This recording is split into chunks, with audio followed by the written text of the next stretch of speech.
So tonight we are right in the middle of a very important clash between the Trump administration and the courts. And it has been rapidly developing and escalating over the past 48 hours or so.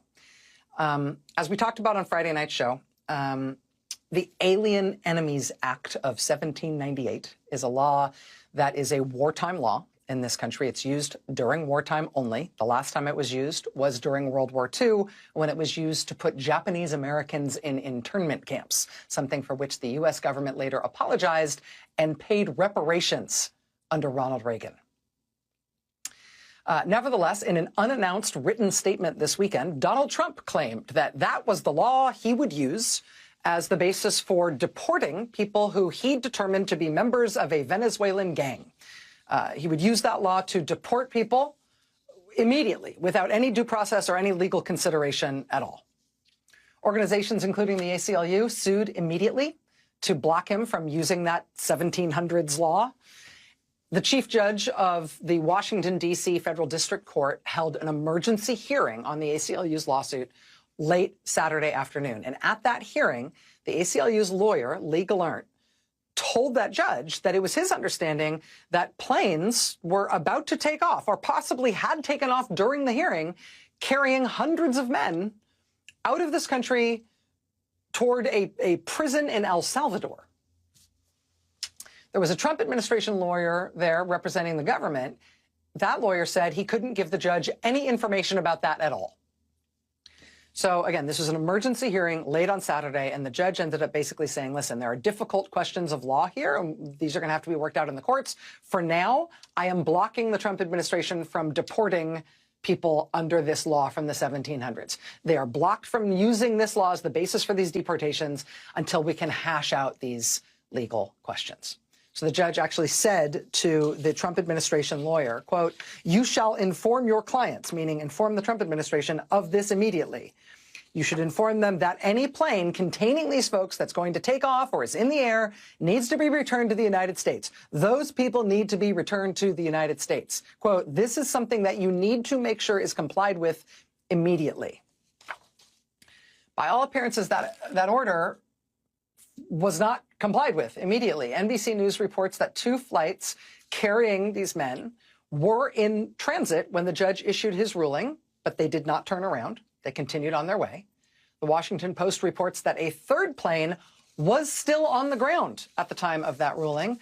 It hadn't taken off in Texas until after that judge's ruling had been issued. The next morning, the pro-Trump president of El Salvador announced that his country had accepted 238 men from the United States. He posted a slickly produced 3-minute propaganda video of some of these men being sort of manhandled and pushed around, and all of them having their heads shaved by armed Salvadoran military or security forces. President Trump happily posted the video as well. The president of El Salvador says these men will be jailed in a massive prison in his country for as many years as the U.S. wants to pay him to keep them there. They have not been charged with crimes and thereby sentenced to serve this time. They're just being locked up indefinitely at the pleasure of El Salvador. At the White House press briefing today, Trump's press secretary listed all the crimes these men ostensibly committed, but a senior Trump administration official tells NBC News that these men have not necessarily been convicted of any of these crimes. Still, though, they're in prison now in El Salvador indefinitely, having been disappeared out of this country with no process whatsoever. We don't even know who these guys are. They keep saying they're Venezuelan gang members. We don't even know if they're Venezuelans, let alone gang members. Unsurprisingly, the federal judge who held that hearing on Saturday, where he made it abundantly clear that nobody was supposed to be sent to El Salvador, he called a new hearing today to assess whether the Trump administration had knowingly violated his court order. Quote, "A federal judge pressed a Justice Department lawyer today over why the Trump administration did not comply with his order to temporarily halt deportations under an 18th century law, and asked why key information about the flights was being withheld over the weekend. In a tense hearing, the judge summarized the administration's position on his court order Saturday as, quote, "We don't care, we'll do what we want." The Trump administration lawyer at this evening's hearing still refused to provide any information about the flights. And so the judge has now ordered another hearing for tomorrow at noon, at which the Trump administration must give him the information he wants or explain the legal rationale for why they are not giving it to him. And if they don't, then, well, then. Hanging in the balance immediately is the fate of untold numbers of people who Donald Trump may try to send to this Salvadoran prison. The president of El Salvador has said openly that he'd be happy to put U.S. citizens there, too. But also hanging in the balance is whether the Trump administration is considering not just trying to wheedle their way out of it, but whether they're considering openly flouting a court order, which is a very fast trip down a very short street in terms of how much of a republic we still are. Joining us now is Lee Gelernt, Deputy Director of the ACLU's Immigrant Rights Project, who has been facing off with the Trump administration in these court hearings. Mr. Gelernt, I know that you haven't slept a wink and that you are very busy and under a ton of stress. Thank you for making time to be here. Thanks for having me, Rachel. Did I explain any of that? Go ahead. Go ahead. No, sorry. You got it all correct, and I think set it up nicely. And I would just start by saying that, you and I have talked about a lot of big issues over the years. I think right now, this is one of the biggest that we've ever discussed. And for two reasons. One is the use of this wartime authority is so unprecedented and so dangerous during peacetime that we all need to be concerned, because right now it's Venezuelans who are being tagged with it and sent off to a Salvadoran prison without any due process whatsoever. But if the courts allow this, it could be one group after another that's just whisked away and put in a Salvadoran prison with no access to anybody. And, these Venezuelan men who have been sent to El Salvador, as the video already suggests, are in real danger. But the second reason this is so big is what you also talked about, is beyond just the Alien Enemies Act, the Trump administration seems to be basically saying the federal court should stay out of their business. But of course, our entire country is premised on the idea that we have three equal branches of government, and both Congress and the president will listen to the federal courts. We were very concerned that the administration just simply ignored and violated their planes around. And so we told the judge we were concerned about it, given all the facts. He said, let's get in here for a hearing. We left that hearing even more concerned than we were initially. I mean, the administration tried to first say, well, we didn't think you meant this and that, but obviously they clearly understood what the order meant. They're basically just saying, don't interfere with us. And they even went as far as going to the D.C. Circuit a few hours before the hearing to try and get the judge thrown off the case. I mean, this is really extraordinary. And what I said in the hearing was I wanted to be very careful with my words, but I felt like, although a lot of people throw around the term constitutional crisis, we were moving in that direction if the administration is really not going to allow federal courts to do their job. What options does the judge have if the judge concludes the worst here, that the administration is deliberately flouting his order? What could the judge do to bring the administration into compliance? Yeah, so I think that's the right question. So the judge will have all the normal types of sanctions and contempt orders that he can issue. But, truthfully, we are much more concerned with our clients who are now sitting in a Salvadoran prison. Generally speaking, a federal court cannot order another country to do something. We think this may be different because we actually think that El Salvador is almost like serving as a private prison with the U.S. footing the bill. And so we were going to, for sure, if he finds that they violated the order, we are for sure going to ask him to get these men back, because there's no question the United States government has the leverage to do it. And we're going to say they're still constructively in U.S. custody. But, that will be our first concern. Whatever other sanctions or contempt orders we ask for, I think, will be of secondary concern. I mean, honestly, that without any explanation about whatever special relationship we have with El Salvador to be able to do this, you think about the other leaders around the world that Trump considers himself to be in common cause with, and he considers to be like of his marching order. And if they do this, why aren't they then going to send other groups of people in this country to Hungary or to Serbia or to North Korea or to Russia? I mean, picking picking a random country abroad and saying, well, they're out of our, they agreed to take these people. We sent them with zero due process. We just rounded them up and sent them. And this other country will do with them what they will. I mean, there's no bottom to that once it starts. Oh, for sure. You know, and what we have said is two things. One is that this wartime authority cannot be used because Congress has said very, very clearly it can only be used where the United States is in a declared war with a foreign nation, or a foreign nation is invading us. If the president can just simply say, well, every time we think there's a criminal group that's dangerous, no matter what nationality, we're going to just send them off. That's very dangerous. But the other part of this is that there's zero due process. So let's just assume for the moment that the Alien Enemies Act can be used against a non-state actor. You know, and we're clear that it can't be. But even if it could, you have to give these individuals some due process to show that they're not part of the gang and then therefore don't fall within the proclamation. Our 5 named plaintiffs dispute that they're part of the gang. I think we're going to see people when their families are finally reached and they've seen photos and videos of these men being taken to El Salvador, come forward, and we're going to see people show that they're not gang members. And you know, we don't know for sure who is who because the government did this all in secret. But I would just caution people not to buy in immediately to the government's characterization of all these people. I mean, think about Guantanamo. They said these are the worst of the worst we're sending to Guantanamo. It quickly, very quickly became clear that many of the people didn't even have a criminal conviction, much less a serious criminal conviction. And so I think we all need to take a beat on whether we think, you know, whether we buy into this characterization. But they certainly shouldn't be entitled to a hearing to show they're not part of the gang. Right. Yeah. Lee Gelernt, Deputy Director of the ACLU's Immigrants' Rights Project. I realize this fight is very much joined and this is still developing, and you got another hearing tomorrow. Thanks for helping us understand it tonight and keep us apprised. Thanks, Rachel. All right, more news ahead here tonight. Stay with us. And thanks, Drew at home, for joining us this hour. Really happy to have you here this Monday night. They said that by nightfall, the turnout was somewhere north of 325,000 people. Look at the size of this. We knew in advance that this is going to be a big demonstration. The government knew it was coming. The government had parked a whole bunch of tractors around their Capitol building in anticipation that there were going to be a lot of people there, and they thought the wall of tractors might put people off, I guess.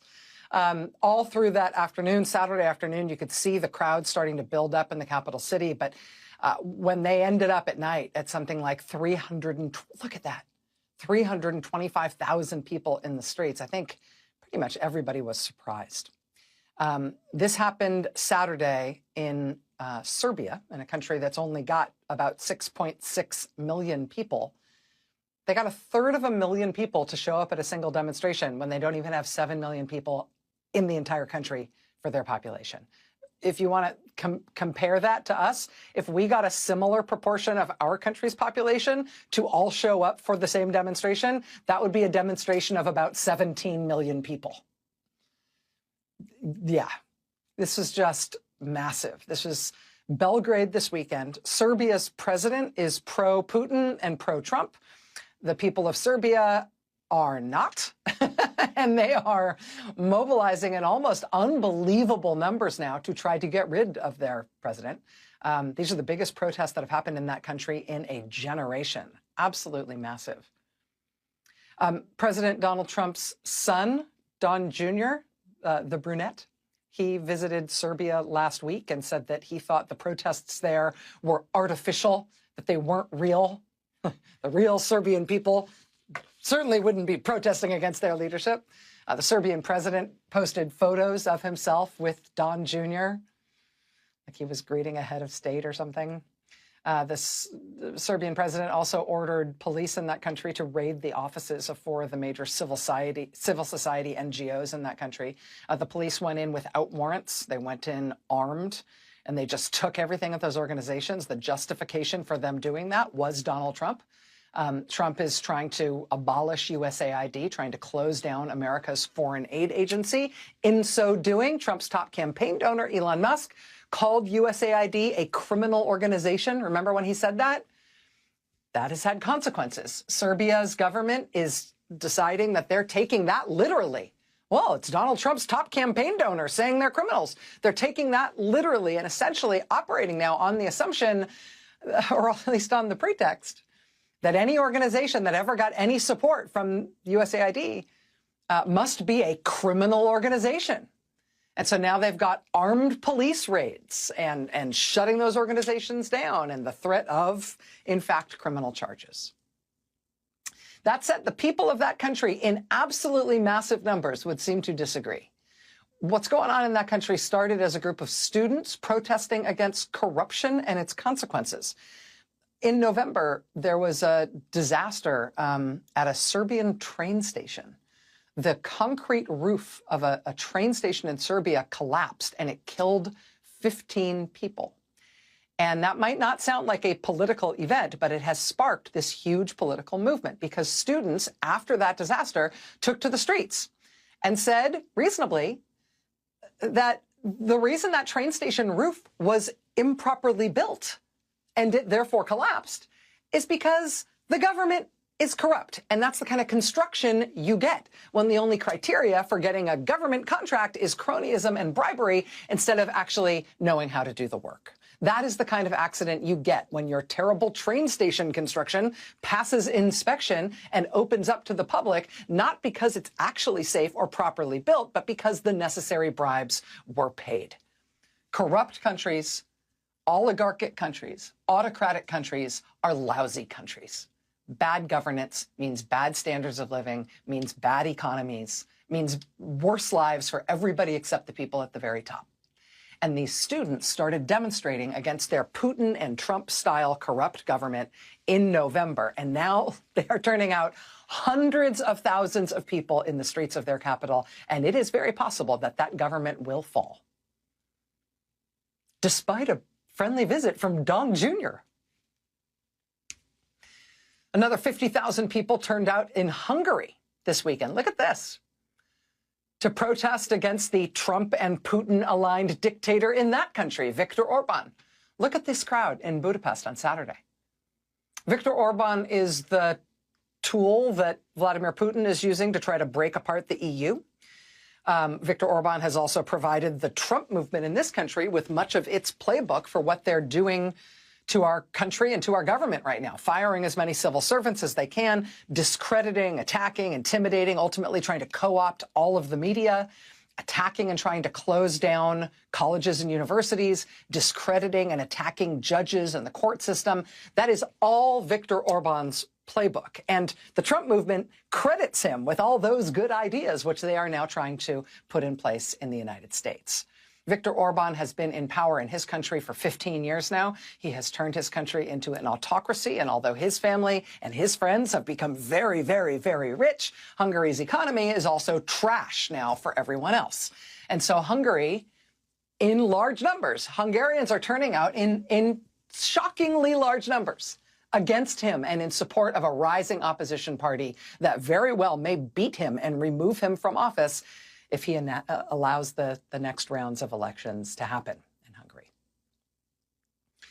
Also this weekend in Romania and in the nation of Georgia, there were more huge anti-Putin, pro-Europe, large-scale protests. Russia is accused in Romania of not only interfering in their last election, but also just outright trying to mount a military coup to oust the government there, to instead install a pro-Russian, pro-Putin puppet regime. Vice President J.D. Vance has taken up Russia's talking points against the Romanian government, criticizing them, while the EU has taken steps to try to help Romania defend itself against Putin. In the nation of Georgia, they also have a pro-Putin, pro-Russia authoritarian government, even though much of the population of that country wants Georgia to be part of Europe instead. The opposition in Georgia, the pro-European, pro-Western opposition in Georgia has mounted increasingly large demonstrations in their capital city. They've actually done a large-scale demonstration in their capital city every single day for the last 110 days. Today was day 110. They are protesting the government itself. They've, interestingly, and I think importantly, been protesting against state TV, which is just relentless Russian-style propaganda now. But they're mounting those demonstrations in the nation of Georgia 110 straight days now and counting. Duck Walk by Ariel Williams. Henrietta Wilkins rushes to church one Sunday morning, accidentally leaving her gate open. Her duck, Duckwaisha, seizes the chance to take her 5 ducklings to the local pond. Along the way, the ducklings fall into a manhole, causing a town-wide rescue effort. After a frantic search, Duckwaisha finds her ducklings safely swimming in the pond, and the heartwarming story makes local news. Meanwhile, Henrietta realizes her mistake and panics, but the firemen reunite her with Duckwaisha and her ducklings, bringing a happy ending to their adventure. Get your digital copy today at lulubooks.com and experience the adventure in EPUB or PDF format. Make sure you have a compatible reader to dive into this unforgettable journey. Don't miss out, unlock the secrets, and let the story begin. The Terms and Conditions of a King, A New Beginning. Ariel, with her young daughter Jasmine, walked into the optical lens store one day to find King being verbally attacked by his coworkers. Witnessing this harsh treatment, Ariel immediately felt a deep sense of sympathy and concern for King. She stepped in, offering support, which forged a strong bond of friendship between them. Over time, as their friendship blossomed, they began to share their personal lives and struggles. Eventually, they both discovered something astonishing. They had been connected for much longer than either realized. They had been meeting in a shared dreamscape, where they had formed a deep, unspoken connection. Ariel had been there to comfort King in a difficult time, offering him advice, unaware that their paths would eventually cross in the waking world. This revelation deepened their bond, and they began to explore not only their growing friendship but also the strange, mystical connection they shared through their dreams. Get your digital copy today at lulubooks.com and experience the adventure in EPUB or PDF format. Make sure you have a compatible reader to dive into this unforgettable journey. Don't miss out, unlock the secrets, and let the story begin.